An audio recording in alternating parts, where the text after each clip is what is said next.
Baik, bismillahirrahmanirrahim. Assalamualaikum warahmatullahi wabarakatuh. Perkenalkan, nama saya Sofi Maulidia Afifah. Di sini saya akan menayangkan beberapa video mengenai ujian akhir semester mata kuliah bimbingan manasik haji dan umrah.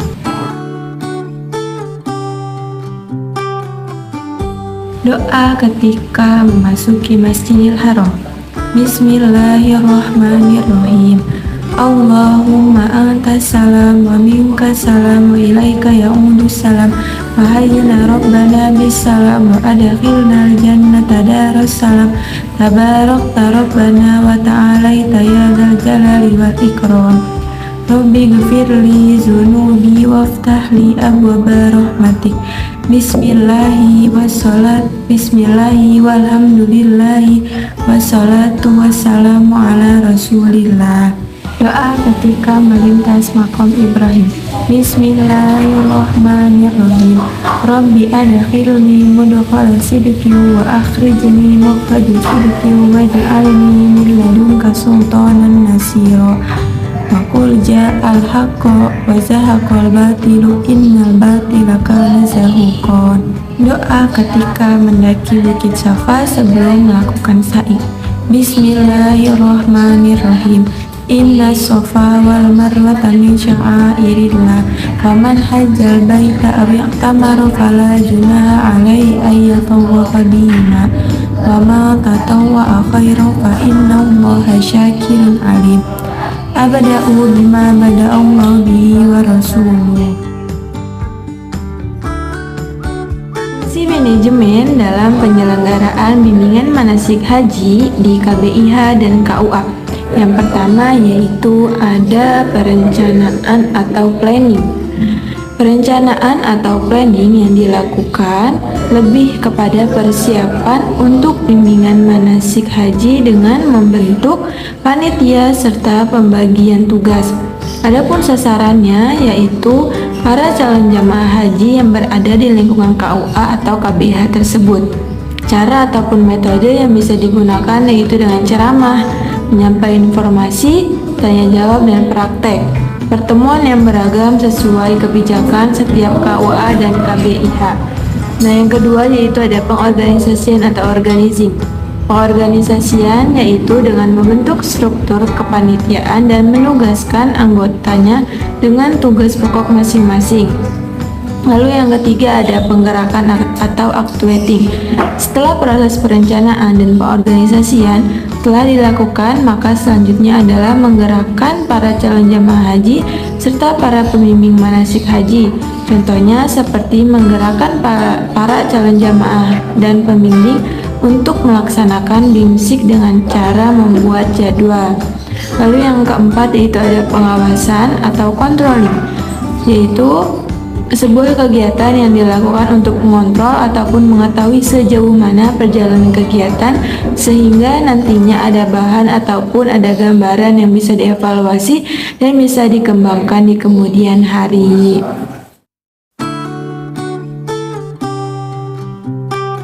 Unsur-unsur manajemen dalam penyelenggaraan bimbingan manasik haji di KBIH dan KUA. Yang pertama yaitu ada atau sumber daya manusia. Sumber daya manusia adalah unsur yang harus dilakukan pertama kali karena sumber daya manusia merupakan salah satu faktor yang penting bahkan tidak dapat dilepaskan dari sebuah organisasi, baik institusi maupun perusahaan. Manusia yang menentukan tujuan, yang menggunakan dan melaksanakan proses kegiatan manajemen dalam haji. Yang disebut di sini berarti sumber daya manusia berupa pembimbing haji.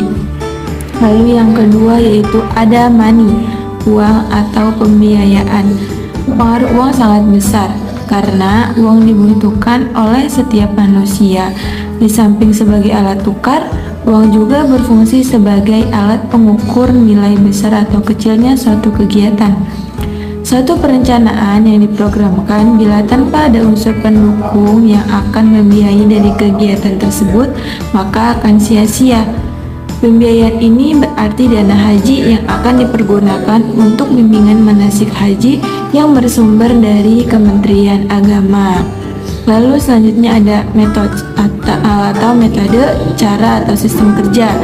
Cara melaksanakan suatu pekerjaan guna pencapaian tujuan yang tertentu, maka pengguna metode tertentu pula akan mengiringinya.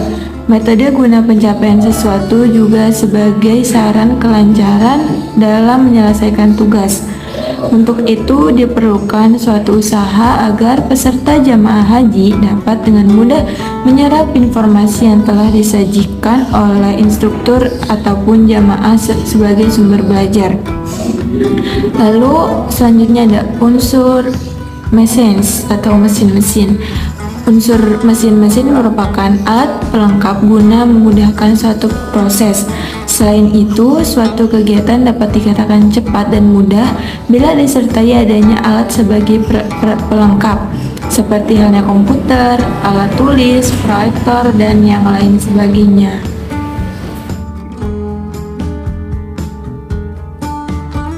Bismillahirrahmanirrahim. Niat haji. Nawaitul hajja wa ahramtu bihi lillahi ta'ala labbaika Allahumma hajjan. Niat umrah. Bismillahirrahmanirrahim.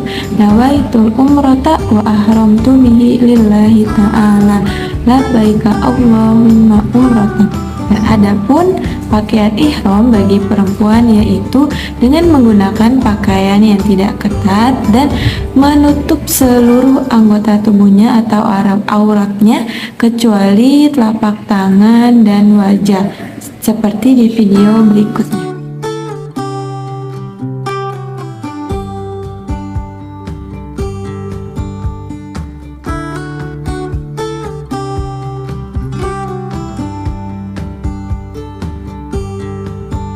Bismillahirrahmanirrahim. Assalamualaikum warahmatullahi wabarakatuh. Selamat pagi Bapak dan Ibu. Bagaimana kabarnya? Semoga Bapak Ibu selalu dalam keadaan sehat walafiat. Perkenalkan, saya Sofi Maulidia Afifah yang akan menemani Bapak Ibu pada pertemuan bimbingan manasik haji yang kedua pada hari ini dengan tema Jamaah wajib patuhi istitoah kesehatan. Mari kita simak materinya dengan seksama. Yaitu ada pengertian istitoah. Mungkin dari Bapak dan Ibu sudah mengetahui apa itu pengertian istitoah. Di sini saya akan menjelaskan kembali mengenai pengertian istitoah. Istitoah adalah suatu kondisi seseorang memiliki bekal secara finansial untuk biaya perjalanan dan biaya keluarga yang ditinggalkan, menguasai pengetahuan manasik haji, hati yang ikhlas, sabar, syukur, tawakal dan tawadu, sehat mental dan fisik. Istitoah kesehatan jamaah haji. Istitoah kesehatan jamaah haji memiliki makna kemampuan jamaah haji dari aspek kesehatan yang meliputi fisik dan mental yang terukur dengan pemeriksaan, sehingga jamaah bisa menjalankan ibadah haji sesuai dengan syariat agama Islam. Ya, jadi Bapak Ibu, pelaksanaan ibadah haji ini tidak hanya soal finansial saja, akan tetapi fisik dan mental Bapak Ibu pun harus kuat, karena ibadah haji dilaksanakannya sendiri, tidak boleh diwakilkan. Baik.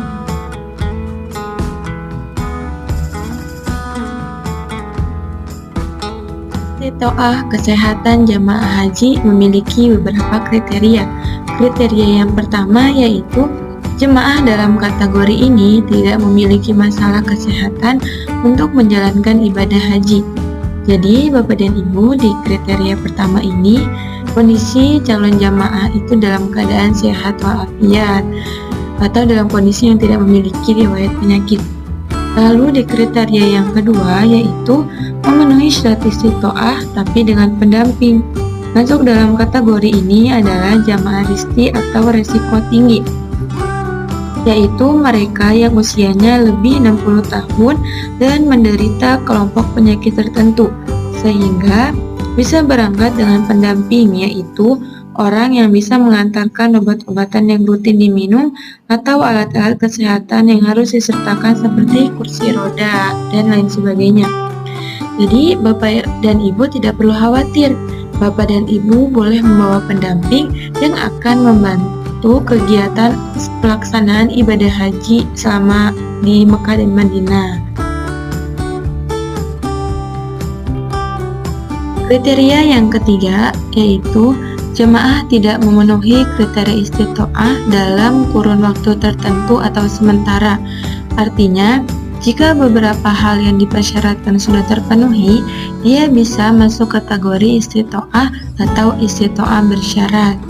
Contohnya seperti ketika Bapak dan Ibu diperiksa HB-nya, ternyata HB-nya rendah dan tidak memungkinkan untuk melakukan hal aktivitas apapun itu, sehingga Bapak dan Ibu boleh berangkat jika HB Bapak dan Ibu itu normal kembali.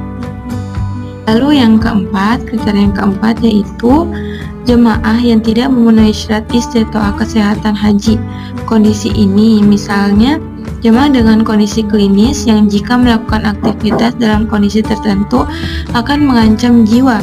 Misalnya, jemaah dengan gagal jantung stadium 4 dan gagal ginjal kronis stadium 4 yang menjadikannya harus cuci darah rutin.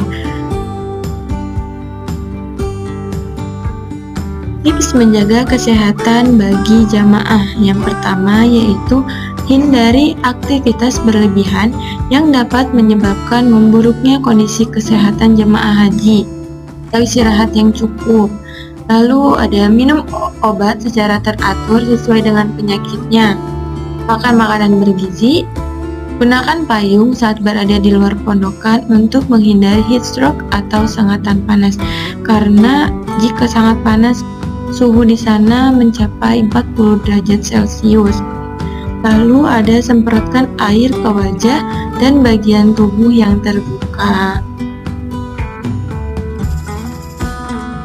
Lalu selanjutnya yaitu minum air putih yang cukup supaya Bapak dan Ibu tidak mengalami dehidrasi. Gunakan masker, gunakan alas kaki jika berada di luar ruangan untuk terhindar dari kaki melepuh. Lalu yang terakhir yaitu hindari kontak langsung dengan unta seperti foto bersama unta dan minum susu unta langsung dari peternakan. Bapak dan Ibu tahu tidak, di dalam unta ini terdapat virus yang bernama MERS. Virus ini dapat terinfeksi itu dengan kita melakukan kontak langsung, maka dari itu kita harus menghindarinya. Jika kita terkena flu, ada beberapa gejala dari flu unta ini.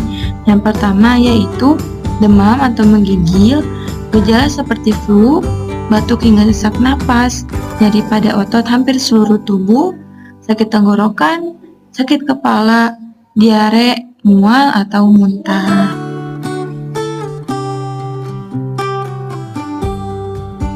Oke, alhamdulillah. Terima kasih kepada Bapak Ibu yang telah mengikuti pertemuan bimbingan manasik pada hari ini dengan penuh semangat. Dan mohon maaf pada pertemuan kali ini saya menggunakan online karena ada satu dan lain hal. Sekian dari saya, mohon maaf apabila terjadi kesalahan. Wassalamualaikum warahmatullahi wabarakatuh.